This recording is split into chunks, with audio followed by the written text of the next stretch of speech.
folks, Mr. G here with another educational video. This time we're going to be talking about different ways that we can use the Pythagorean theorem that we learned in the last video to solve problems.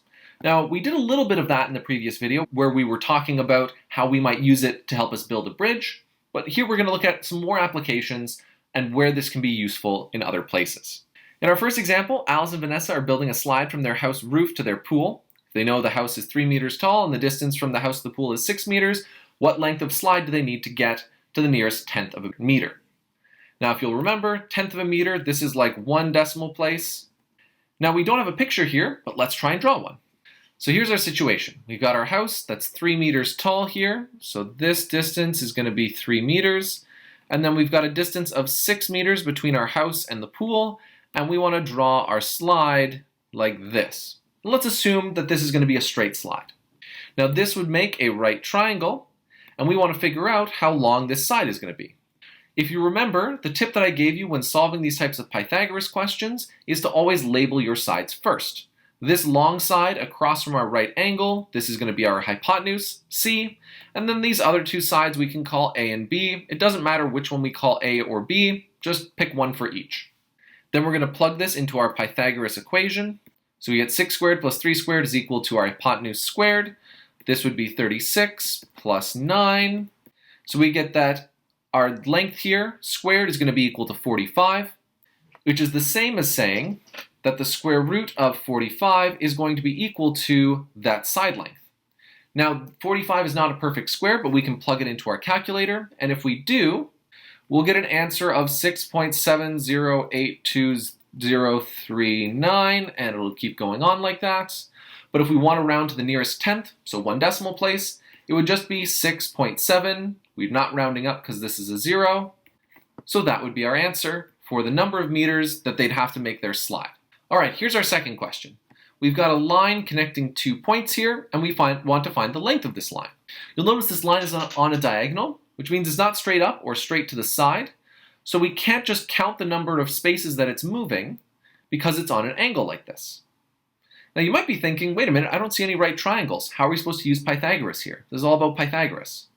What we can do is measure how far to the right we've gone. We've gone from 2 to 4, so this would be a length of 2. And then we've gone up from 1 to 6, so this would be a length of 5. And this would form our right triangle. And if we want to figure out how long this is, that's the length of A to B.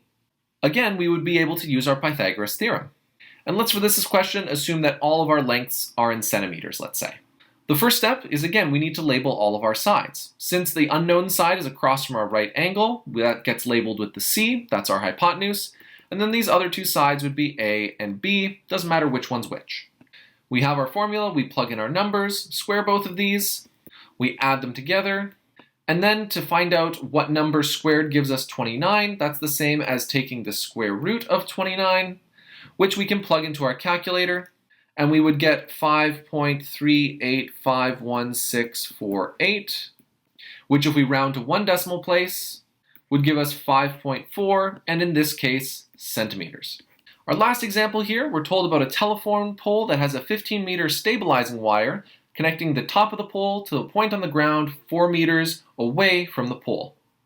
And we want to find out how tall the pole is. To draw a picture here, we would draw our telephone pole like this, and we know that our stabilizing wire connects the top to a point over here that's 4 meters away. And we know the length of this wire is equal to 15 meters. And we want to know how tall the pole is. This would form our right triangle here. But one thing you'll notice is that in this case, unlike our previous examples, we know the hypotenuse. So if we're labeling our sides here, this would be side C. These ones, it doesn't matter which one you call A and B. Let's call this one A. Let's call this one B. So this is a little bit different, but we still are going to use the same equation. The steps might look a little bit different though. We start off with our equation. We still plug in our numbers, but this time we're plugging in a value for C. We're going to square all the numbers that we know, and we would end up with this equation. Now, ultimately, we want to figure out what B squared is. So 16 plus whatever B squared is gives us 225. So if we want to figure out what b squared is, this would be the same as taking 225 and subtracting this 16. We can think of this as a big blank, like those examples that we saw near the start of the year. We could also think of this in terms of algebra. So we could think about subtracting the same thing from both sides of our equation. These would cancel out, and we would get 225 minus 16. So that tells us that b squared would be equal to 209. If we want to find what number squared gives us 209, that's the same as taking the square root of 209, which comes out to 14.456832. And if we're rounding it to 2 decimal places in this case, that means it would be 14.45, but this is a 6, so we round the 5 up to a 6. So our answer for the height of our pole would be 14.46 meters. Alrighty folks, you know the drill. Grab a piece of paper, try these questions out for yourself, and we'll go over the answers in just a moment. This second one here is pretty tricky, but you can use this hint to help you calculate the time it's going to take for each person to reach the other side of the field. So pause the video, try it out.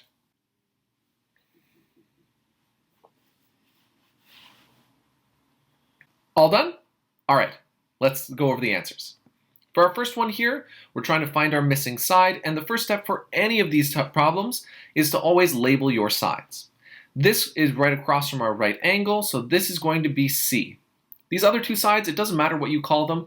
I'm going to call this one B, and I'll call this one A. Using our Pythagoras equation, now once we've plugged in our numbers, we can square both of them. Now in order to figure out what A squared is going to be, you can either think of this as a blank. So what plus 324 gives us 625, and we can solve for that blank, or we can think of this in terms of algebra and subtract the same number from both sides. It'll just move this 324 over to the other side. Once we get here, we know that some number squared equals 301 is the same as that number being equal to the square root of 301, which when we plug into our calculator to 2 decimal places would give us 17.349351. Now we round it to give us 17.35. And the units for this case would be millimeters. For our second question here, we've got 2 people racing across this field to get back home, and we want to figure out which one gets home first, which basically means we need to find the time for each of them. So this is going to have 2 parts. Our first part, let's figure out how long it'll take Harry to get home. If we remember, it's distance divided by speed. So we need to figure out the distance that Harry is going. Harry's the one that's riding his bike around the field at 6 meters per second. So we already know his speed is 6 meters per second. And the distance, well, he's riding around the field, which means he goes 70 meters and then 130 meters. So this would be 70 plus 130, which gives us a grand total of 200 meters.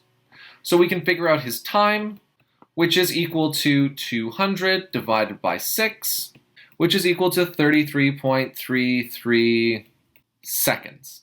The reason I know this is in seconds is it was meters per second, so this is going to have the same units. Our time is going to be in seconds. Now, what about George? Well, George is going straight across the field here. So we know his speed because the speed is told to us in the question. The speed is going to be 4 meters per second. But our distance is going to be this distance right here.